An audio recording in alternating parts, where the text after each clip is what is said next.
وجاہت میں اپنا ثانی نہیں رکھتے تھے۔ مال و دولت کی فراوانی، شاندار تہذیب و تمدن، شان و شوکت سمیت دنیا کی ہر نعمت و آسائش انہیں میسر تھی۔ قرآن کریم میں ارشاد باری تعالیٰ ہے کہ ان جیسی کوئی اور قوم اور ملکوں میں پیدا نہیں کی۔ قوم عاد کے متعلق تفصیل سوائے قرآن کریم کے کسی اور مذہبی یا قدیمی تاریخی کتب میں نہیں ملتی۔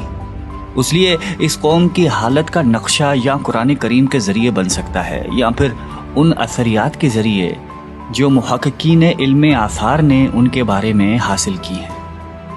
مورخین لکھتے ہیں کہ عاد نام کا ایک شخص حضرت نوح کی چوتھی نسل میں ان کے بیٹے سام کی اولاد میں سے تھا۔ چنانچہ اس شخص کی اولاد اور اس کی پوری قوم عاد کے نام سے مشہور ہو گئی۔ وہ اعرابی تھے جو بہت لمبے اور مضبوط ستونوں پر قائم کردہ عالی شان محلات میں رہا کرتے تھے۔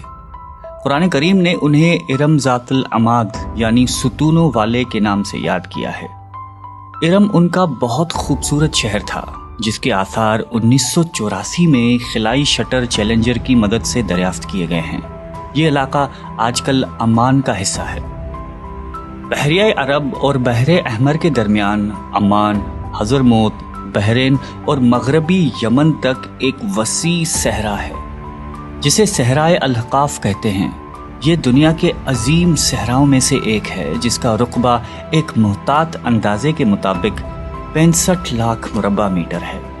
اس صحرا میں سفید اور باریک ریت کے ہزاروں فٹ اونچے پہاڑ نما ٹیلے ہیں جہاں کوئی بھی چیز پھینکی جائے تو منٹوں میں غائب ہو جاتی ہے۔ کسی زمانے میں یہ دنیا کا سرسبز و شاداب علاقہ تھا اور وہاں یہ قوم عاد آباد تھی۔ آج یہ بھیانک صحرا اللہ تعالیٰ کی کھلی نشانیوں میں سے ایک اور اہل زمین کے لیے جائے عبرت ہے۔ قرآن کریم میں ارشاد باری تعالیٰ ہے کہ وہ ارم جو ستونوں والے تھے جن کی مانند کوئی قوم ملکوں میں پیدا نہیں کی گئی۔